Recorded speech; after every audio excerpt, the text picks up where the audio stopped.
Hi guys, I hope you're enjoying it so far and having a good time. I'd like to introduce you our keynote speaker, Matthew Mottola. Matthew is one of the persons you have to follow. He's the greatest mind in the freelance economy, and I'm pretty sure he's going to inspire you with his presentation. Please check the schedule. Matthew is joining us again and again this month with live sessions where you can ask all the questions to him directly.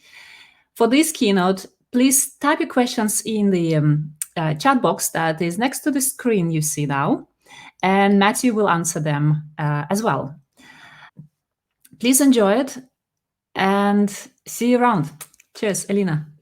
All right. Cool. Thanks everyone for having me. So excited to learn from you and speak with you all. Brief background on myself. Matthew Mottola, the CEO of Venturel, where the world's top freelancers scale their business, as well as the author of The Human Cloud. You'll notice I don't have exactly the best production studio. That's very much so on purpose, because you don't need a huge production studio to be a good freelancer. So wanted to get that out of the way. That is an air con in the back. Yes, we are not sitting in a high quality production studio.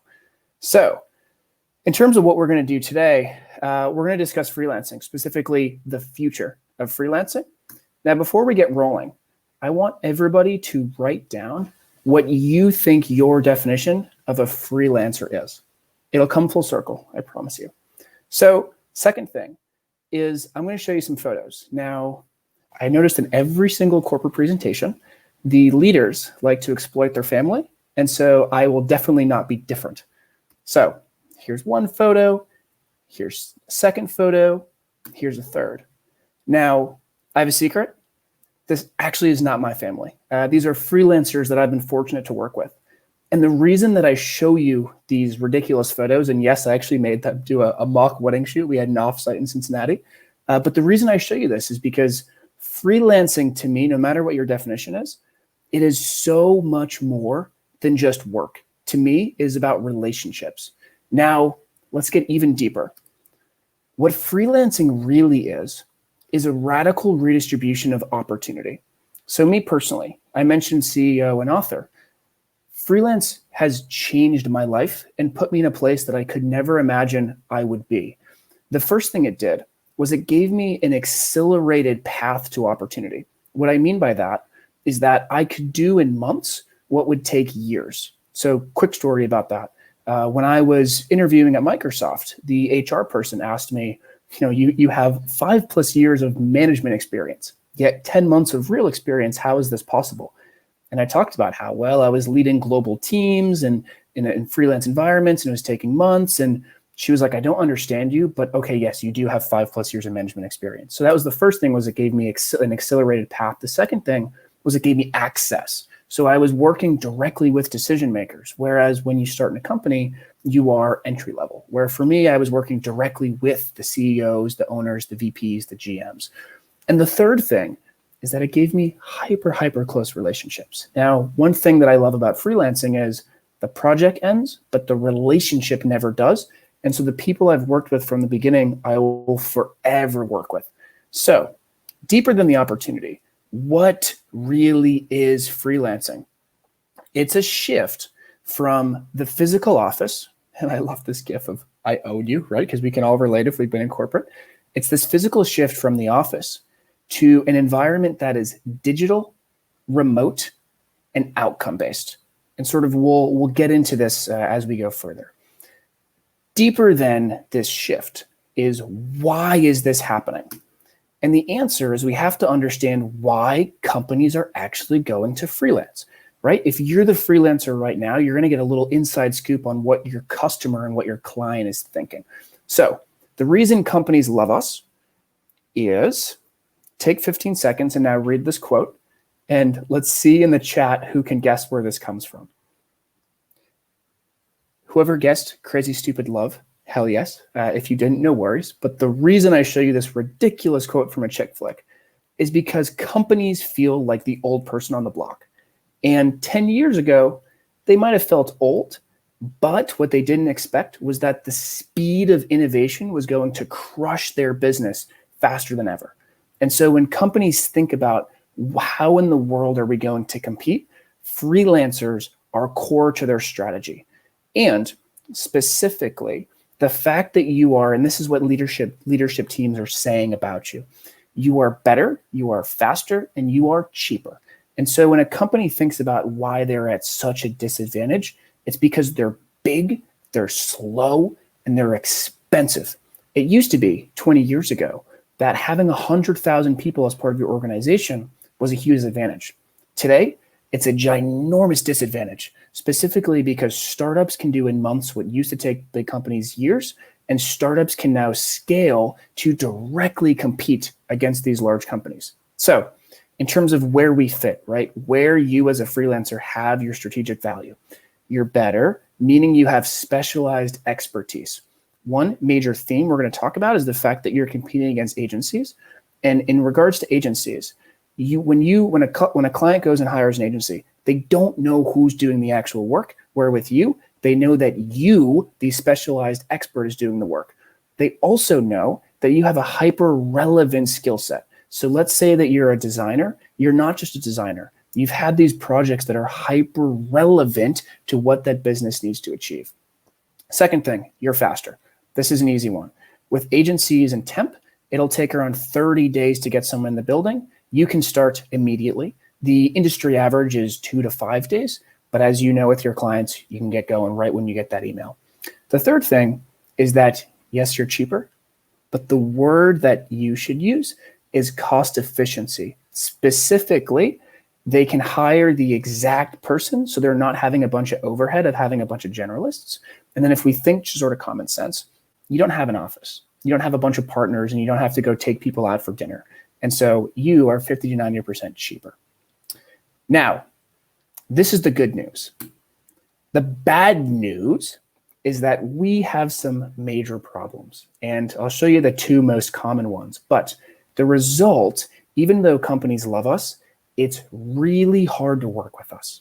And to make it tangible, a company will say, we want to spend $50 million on freelancers this year, but they'll only spend around maybe $500,000 or maybe $1 million. The reason for that is we're going to show you there, but we do have to take ownership as an industry right now and as freelancers that it is very hard to work with us. Now, the first reason, we are not the gig economy. So for the past 20 years, it has been more of a gig economy. If you think about a talent marketplace, right? The client is going and putting up a task and you are saying, I will complete this task. That is 100% not you. I'll tell you what you are. The second thing, we are not the 4-hour work week. And what I mean by that is that there's a perception within leadership that we're just a bunch of millennials that want to go to Bali and want to blog and have a good lifestyle. What we are is we are the future of work. Specifically, we are high quality experts that are the best in our field. And we are so damn good that we don't need to work for a company. Think about that. Working for a company is the safe and stable path, but you are so damn good that you will take a risk of not having a salary and work on a contract basis. And so that's the deal. Why is it so hard to work with us? Because the perceptions is that it's a gig economy and that it's a bunch of millennials that are just wanting to have a good lifestyle. The reality is we are the best experts in our field. Now, kind of pulling this all together, right? Let's get the elephant out of the room. What's the deal with COVID? COVID has significantly increased the demand, specifically because remote used to be the largest barrier to adoption. When I would go company to company and we'd show them the results of freelance, they'd say, yes, we're so into it. This is incredible. But this work can't be done outside of these 4 walls. Obviously, COVID has shattered that. With that said, it has increased the expectations. So the implications of being a gig economy versus competing against the agency are enormous. If they're thinking about you like a gig economy, not to get too technical, but they're thinking about you as in a staffing lens. What COVID has done is it has said that these people not only are doing staffing work, which staffing is just maybe doing an article or a PowerPoint or something that's a very, very sort of discrete, tangible skill. And what they're now expecting is they're expecting the agency experience, which is where the higher dollar money comes from, by the way. But because they're expecting an agency experience, There's 3 things that the agency delivers that freelance inherently, you as an individual probably can't do. The first thing is the agency says yes to everything. Client says, I need this. Agency says yes and goes and figures it out. The second thing is an agency scales. So if today they need 1 article and then tomorrow they need 100, the agency can scale up and down. The third thing is that the agency is consistent. So if you were to take 2 people to hire a freelancer, at least in my experience, one would have the best experience ever. The other would get fired and been told they probably should have gone with Accenture because the quality is all over the place, unlike with an agency. So putting this all together, we've told you that freelancing, right, no matter what your definition is, it's really a radical redistribution of opportunity. The reason it's a redistribution of opportunity is because it's the shift from a physical office to a digital, remote, outcome-based world. But as we know, freelance is too hard, and the result is that we're not getting as much money as we should. Now, piecing it together, what do we need to do to truly create the future of freelancing? I'm going to challenge you to think of this as a foundation for everything you learn from here on out in this conference. The first thing is you and us, we have to take ownership. We're not just a writer. We own the outcomes that we're going to deliver our clients. So we don't just give an article, we increase engagement by 300%. Or really figuring out whatever the KPI is, taking ownership over our work. The second thing is we deliver outcomes.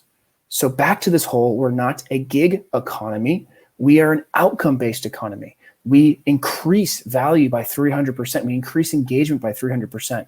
We deliver a full website. We do a full product launch.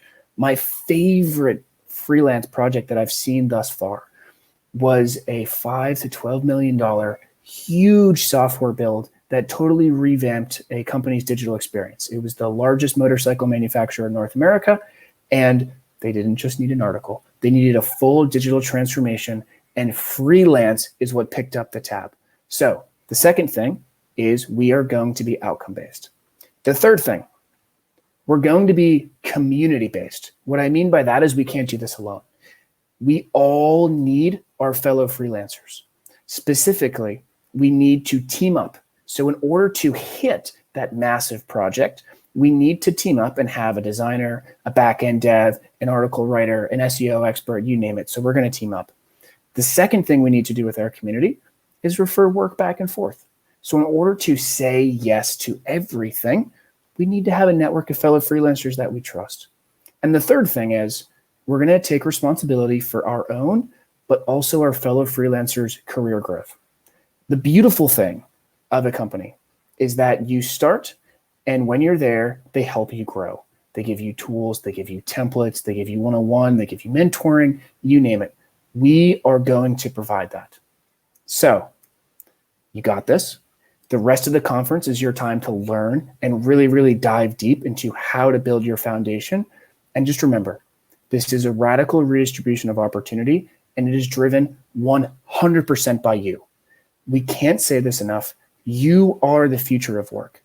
We like to say you are the job careers of tomorrow, because if we think about that third thing, is we are going to do this together.